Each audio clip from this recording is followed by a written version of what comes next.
I could talk about deep psychological nightmare fuel, Dracula, children being tortured because of a brain disease, flesh-eating city monsters, aliens, zombies and fan service, unethical experimentation, or any other number of horror anime you've probably heard of. But I'd rather talk about one you most likely haven't. And for Hallows Eve 2025, I'm conjuring a ghost story. Momoe Okonogi is making a record of strange things to happen at Seikyo Private Academy. She's part of the Paranormal Investigation Club, and you know how ghost hunters are. This opening scene is more like a comedy than a horror, as objects move while Momoe remains too focused to notice. Then enters Teiichi Niya, who can actually see and hear the ghost that Momoe can't. Next enters Kirie Kanoe, who doesn't come off as a paranormal enthusiast type. She can also see and hear the ghost in the room, with the final main character being the absentee president of the club, though she's not actually absent, because she's dead. She's the ghost Yuko Konoe, and yes, they're related. Leaning onto the 7 mysteries trope of Japanese school children. Urban myths about old schools is the plot and usually involves ghosts of kids who died in random and violent ways. Episode 1 does this thing where it tells the same stories twice, with the difference between the two being whether or not we, the audience, can see and hear Yuko. It also seems that both Momoe and Yuko like Teiichi, and Yuko is the jealous type. It seems that Yuko is blamed for most of the weirdness that goes on in the school. Apparently she has a hidden grave on the hill behind the school, even though her body is still under the club room. And not even Yuko remembers why she's there. From the author of The Abandoned Sacred Beasts and Tales of Wedding Rings, this is Dusk Maiden of Amnesia by Maybe. Dusk Maiden is just as much a mystery as it is a horror and light romance story, with the majority of the story being about Yuko, who has lost her memory, and Teiichi searching for answers with her. The pair found the Paranormal Research Club for the purpose of finding those answers. First to join the club is Momoe. She decided to play Hitori Kakurenbo, hide and seek alone, and now fears that she might be unsubbed by Yuko.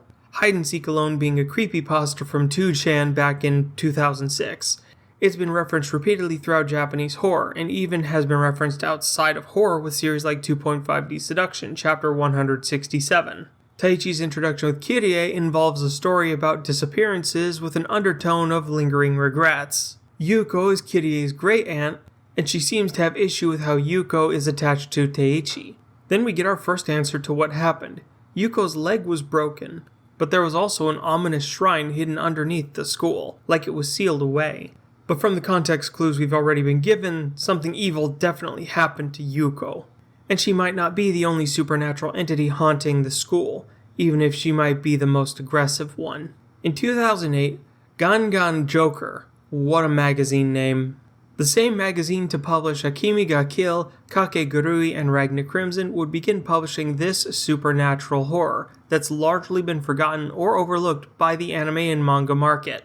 The manga would publish from April 2008 to September 2013 and conclude with 54 chapters in 10 volumes, while the anime would air in spring of 2012 from April to June with 12 episodes plus one OVA crafted by Silverlink. Some of the studio's more recent works include Mission Yozakura Family, Dosanko Gal, Ragna Crimson, Our Last Crusade, and Masamune's Revenge. The style and editing could be considered Shaft light. It's not as heavy on the contrasting colors and dynamic cuts, but still applies emphasis on most scenes in a way that adds drama and intensity to otherwise mundane events. They also crafted beautiful ukiyo-style scenes for when characters go on a lore drop. It's all fantastic contrast between the creepy paranormal plot and the light fan service, like how between Teiichi sees Yuko versus how Kirie sees her. It can be a tad disjointed, but it serves to emphasize that these are just kids messing around, playing amateur ghost hunter with an actual ghost. Even if she is over 50 years old, Yuko never stopped being a Joshikosei. The crux of this story is the mysteries it presents, and as Yuko says, "Mysteries are always boring once you've solved them. My memories will be boring too when we find them." That puts this show in a very precarious position. If it eventually answers all questions, then it'll lose your attention. But if you don't give the audience any answers, then you risk disappointment with the story. So there has to be this balance of half-truths to give us something to grab onto without answering the mysteries directly.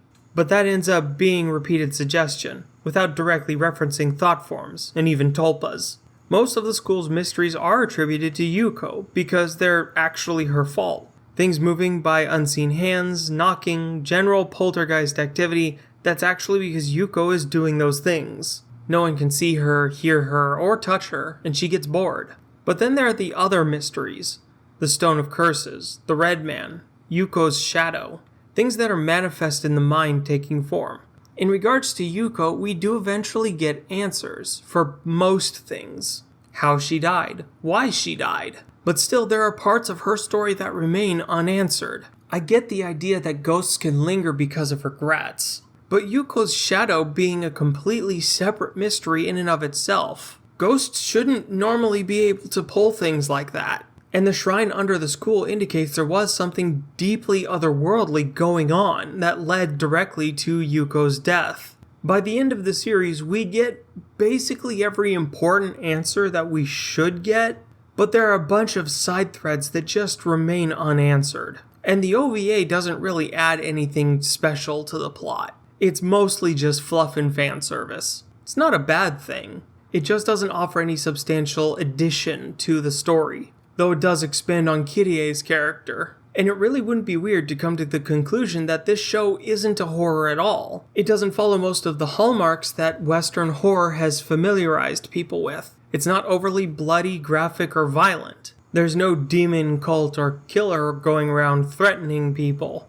It's just fear and superstition turning reasonable people unreasonable, which I argue is more scary than your generic horror tropes. Slashers and monsters are one thing, but they're largely the realm of fiction. This is something much more concrete, much more real. Folklore and myth causing people that would otherwise be generally normal to commit atrocities. We've seen plenty of that in politics over the past 10 years. And that is where the horror, the creeping dread of Dusk Maiden lies. The scariest monsters are the ones we make ourselves, the ones we turn into, the ones we try to forget. Our own human capacity for malevolence and evil, claiming exigent circumstances as an excuse, and then pretending like it never happened. It's one of the reasons I really just don't like horror. Most of the time it leans on those monsters and slasher tropes, and they're just too unbelievable. Personifying evil and malice, they're just not that scary. Not the ghosts or the monsters,